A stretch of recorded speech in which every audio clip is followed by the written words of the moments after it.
Hey, John, congratulations, first of all. I'm sure this wasn't a big shock to you, but what's it mean to you? I mean, both years just being named the opening day starter is just, it feels like such a blessing. It just so humbling. I take every day as it comes, and it's just, it's such a cool experience that I will hopefully make this time around. And it's unbelievable. If you would have told me this 3 years ago, I would have told you you're crazy. And now it's just, now that it's kind of set in, it's become more real, and I look forward to it. Nathan, go ahead. John, what do you see as the next step for yourself as a pitcher? What areas do you need to improve to take that next step? Just be more consistent, just consistency going every 5 days, and being, the same pitcher over and over and over again that I know I can be. And that's the name of the game. It's part of growing up in this game, and becoming an older guy in the clubhouse, like I am in this clubhouse. You just got to be more consistent, and that's going to be the goal this year. Steve, go ahead. John, how much has the evolution of your breaking pitches in the last year or two made a difference for you to become a true 4-pitch pitcher? It's been huge. The way the curveball came on last year, it completely changed the game. I mean, especially in today's game, with how good all these hitters are, you can't just have 2 pitches like I did in basically 2019. You got to be able to mix it up, keep them on their toes. It's going to be part of it. And so if you don't have a breaking pitch, it's going to be hard to pitch in this league. So having that come along, it has been big for me. Rich, go ahead. Hey, John, in your first couple of years, you had Andrew Kashner and Alex Cobb here, and now they're not. Do you feel a sense of responsibility to your younger teammates to mentor them now? I'm going to be always here for them if they need any questions, but with the guys that we have, I have a lot of confidence that they're doing really well for themselves.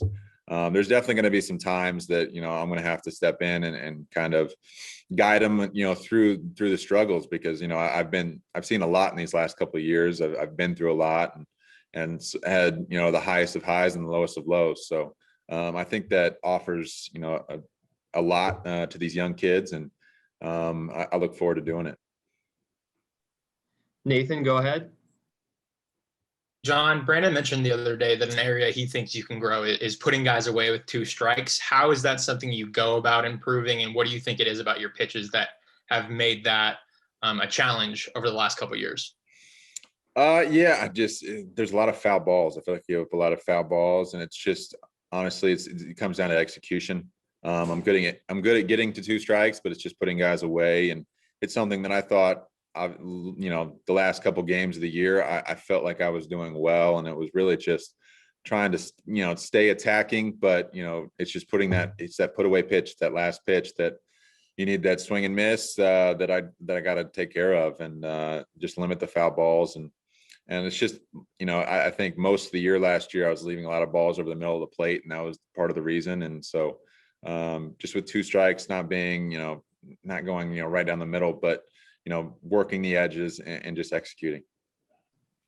Steve, go ahead. John, you were not one of these guys that was on all these prospect lists, but you just kept slowly but surely making your way towards Baltimore, and then you got there and had success. At any point, did that fuel you or motivate you? Yeah, it definitely did.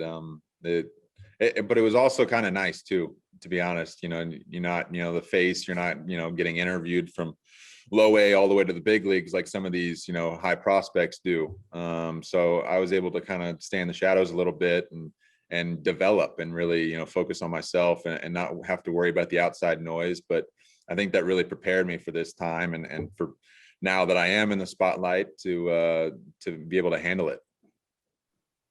Nathan with a quick follow-up. Nathan, go ahead. I think we asked you this last year, but what does it mean that this start will come at Fenway, which is, where you made your debut? What does that kind of full circle to you? What does that feel like? Yeah.